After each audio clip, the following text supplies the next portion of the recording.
Call the member for Ryde. Well, thank you, Speaker, and welcome to the guests in the gallery. You may appreciate some of what I have to say in this speech because I suspect it may relate to those of you that catch public transport.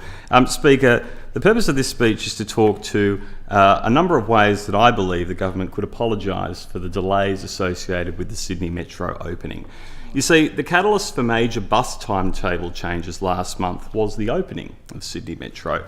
That was what the government sold us. The only problem was the Metro didn't open on time. And yet, like an episode of Utopia, the bus timetable changed anyway. In my electorate of Ryde, some went without any weekend services at all. It was, for lack of a more imaginative pun, a bit of a train wreck. During that period, I felt very sorry for the Sydney Metro staff who stood forlornly outside of the train stations in their Ask Me t-shirts. How did they respond when asked, "Where is the Metro?" Of course, we've already moved on from this bungle as the visionary infrastructure project of the former government now sustains our growing city. And in the spirit of being optimistic, there is opportunity in this difficulty.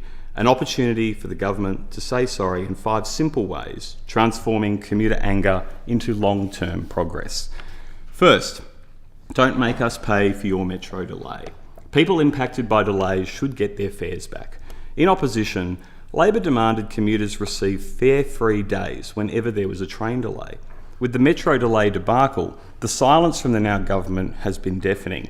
In the words of the Shadow Transport Minister, Joe Haylen, it's clear that there is no accountability. No one knows who's in charge and passengers are yet again paying the price. There should be fare-free days for every day that mess continued. Second, an opportunity to reboot the network. If Chris Minns insists on having public servants return to the office, we'll need more frequent transport services. After all, adding thousands of more workers onto already crowded trains is just the cherry on top of the time, productivity and flexibility that's being lost on the morning commute. Not to mention the cost. The Australian Commute Report revealed that the average daily office commute costs Australians $5,020 annually, and it is only getting worse, with Opal fares rising by 3.7% in October last year. With the cost of everything going up, the least government can do is provide free Wi-Fi on the journey. There is good precedent for Wi-Fi on trains in Seoul and buses in Seattle, and yet Sydney lags behind. It's time we caught up and made public transport more worker-friendly. Third, power to the people, please, Minister.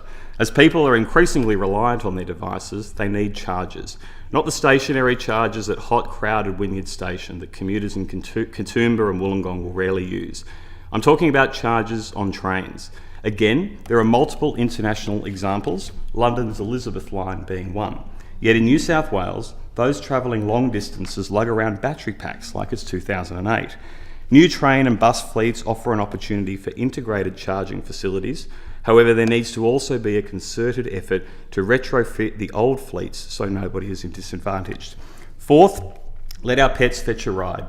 We need to wake up to the reality of pet ownership in apartments. If the Premier wants to build more apartments around train stations and get cars off our congested roads, then we can't continue to have some of the least pet-friendly transport networks in the developed world. I've long advocated for a trial of pets on certain carriages, provided that they are tethered or contained and boarded during non-peak times. And fifth, failing to plan is a plan to fail. It's time to modernise the transport planning apps. New York's MTA app gives users the ability to do more than peruse a timetable. It is an intuitive planning tool that allows you to map a whole multimodal journey from current location to final destination. These tools are a one-stop shop, giving directions to transport nodes and can tell you the fastest, cheapest and simplest routes within a single search.